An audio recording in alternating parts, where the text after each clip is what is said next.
Hello dear students, कैसे हैं आप सब। आप सबका एएससी स्टार्टर में एक बार फिर से बहुत बहुत स्वागत है और जो न्यू व्यूअर्स हैं उनका भी बहुत बहुत स्वागत है। और अगर आप चैनल पर न्यू हैं तो आप चैनल को सब्सक्राइब कर सकते हैं, क्योंकि मैं जो गवर्नमेंट स्कूल हैं स्पेशली दिल्ली के उन्हीं के रिगार्डिंग वीडियोस बनाता हूं और वही इन्फॉर्मेशन आप तक पहुंचाता हूं। आप पुरानी वीडियोस भी देख सकते हैं, आपके लिए काफ़ी बेनिफिशियल रहेंगी। तो आज की जो वीडियो रहने वाली है वो 9th, 10th, 11th and 12th in students के लिए रहेगी कि जो डीओई की तरफ से एक नया जो है नोटिफिकेशन इशू किया गया है, उसमें ये बोला गया है कि अब आपको पास किसी भी सब्जेक्ट को करने के लिए 33% चाहिए होंगे। ठीक है, जैसे 9th और 11th के लिए जो लास्ट ईयर जो पॉलिसी थी वो 25% की थी। मतलब आपको पहले हर सब्जेक्ट में 25% मार्क्स लाने होते थे पास होने के लिए, लेकिन अब आपको क्या है 33% मार्क्स लाने होंगे। ठीक है, हर सब्जेक्ट में। ठीक है, कहने का मतलब ये है कि अगर आप 33 से कम लाते हैं तो आपको जो है फिर कंपार्टमेंट दे दी जाएगी। बाकी एक बार मैं आपको पढ़ के बता देता हूँ। मैंने एक बार आपको ब्रीफ में बता दिया कि 10th और 12th में तो था ही, है ना, 33%। ठीक है, लेकिन तब ये था कि टोटल 33% कि आपके जो फाइल वगैरह जो हैं ऐड होते थे उसके बेस पर। लेकिन अब जो है आपको 33% है वो अब जो आप पेपर देंगे फाइनल के तो उस पर हर सब्जेक्ट में होना चाहिए। और अगर आपके फिर कम बनते हैं तो फिर आपको ग्रेस दे दी जाएगी। लेकिन अगर आपके फाइनल टर्म में अगर आपके 33% नहीं है तो फिर आपकी कंपार्टमेंट आ जाएगी। और 9th और 11th में जो रूल है वो देख लो।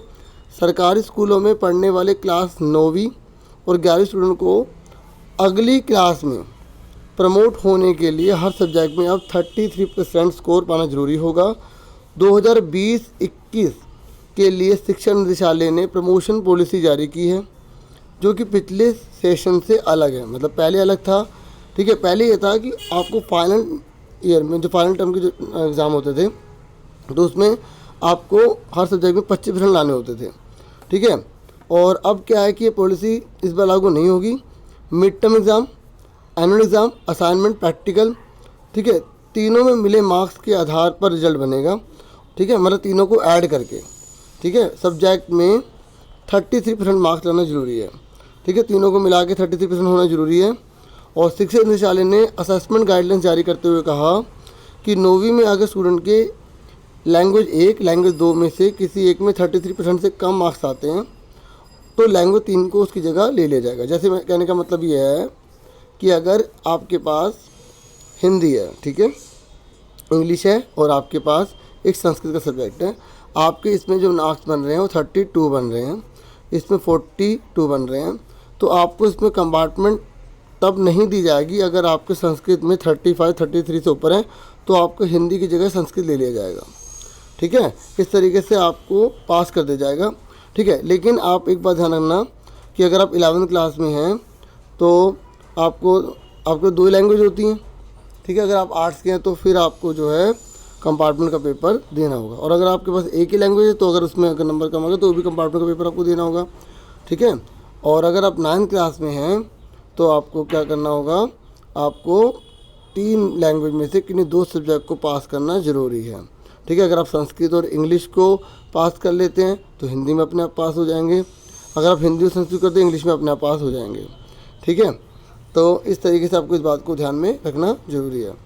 ठीक है, और सीबीएसई क्लास 10वीं में प्रमोट होने के लिए लैंग्वेज 3 क्वालिफाई करना ज़रूरी है। और देखो, जो सीबीएसई क्लास 10वीं में प्रमोट होने के लिए, ठीक है, लैंग्वेज 3 क्वालिफाई करना ज़रूरी है। किसी भी इलेक्टिव सब्जेक्ट मसलन maths, social science, painting, home science की जगह स्किल कोर्स के स्कोर को काउंट नहीं किया जाएगा।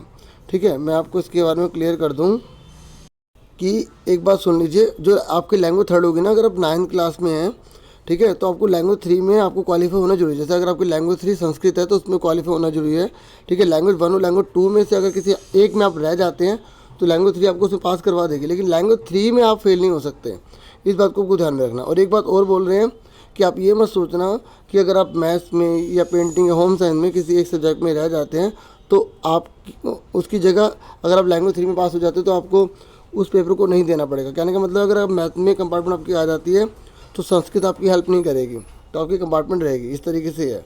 ठीक है, बाकी आप मेहनत करेंगी, 33% आप इस तरीके से प्रिपरेशन कर लीजिए जिससे कि आप इजीली पास हो जाएगा। जैसे आपको पता है पेपर जो डिज़ाइन होता है 3 तरीके से होता है, बिल्कुल ईजी, एवरेज और जो टफ होता है। तो आप ईजी वाली जो चीज़ें हैं, मार्क्स आपके पता ही हैं कौन कौन से सब्जेक्ट में से कितने कितने का आना है और कौन कौन से चैप्टर कितने का आएगा, तो उसके बेस पर आप पहले 33% कर लीजिए, फिर धीरे धीरे एवरेज बढ़िए, फिर उसके बाद इंटेलिजेंट की ओर बढ़ते चले जाइए।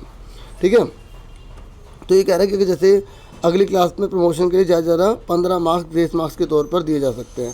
ठीक है, जैसे ग्रेस मार्क्स होते हैं, किसी बच्चे के नंबर कम पड़ रहे होते हैं तो उसको 15 मार्क्स दिए जा सकते हैं। ठीक है, तो लेकिन ये तभी जोड़े जाते हैं जब आपके फाइनल टर्म में जो है ना 33% होते हैं। तो अगर आपके जैसे 33% है लेकिन टोटल 100 में से आपके 33 नहीं बन रहे हैं तो फिर उसको ग्रेस दे दी जाती है। तो जिन स्टूडेंट ने mid term exam, annual exam नहीं दिया है, वे स्टूडेंट कितने भी सब्जेक्ट के लिए कंपार्टमेंट एग्ज़ाम दे सकेंगे। ठीक है, मतलब अगर उनकी कंपार्टमेंट आ जाती है तो ये नहीं है कि कंपार्टमेंट 1 या 2 में मिलेगी 9th को, आपको 4 में 5 सब्जेक्ट में मिल सकती है। जैसे अगर कोई पेपर नहीं दे पा रहा, कंपार्टमेंट एग्जाम और इंटरनल असेसमेंट में मिले मार्क्स के आधार पर रिजल्ट तैयार किया जाएगा फिर उसका। ठीक है, अगर कंपार्टमेंट आ जाती है तो, और इसके लिए कोई फिर उसके बाद अगर कंपार्टमेंट आती है तो फिर उसको कोई ग्रेस वगैरह नहीं मिलने वाली।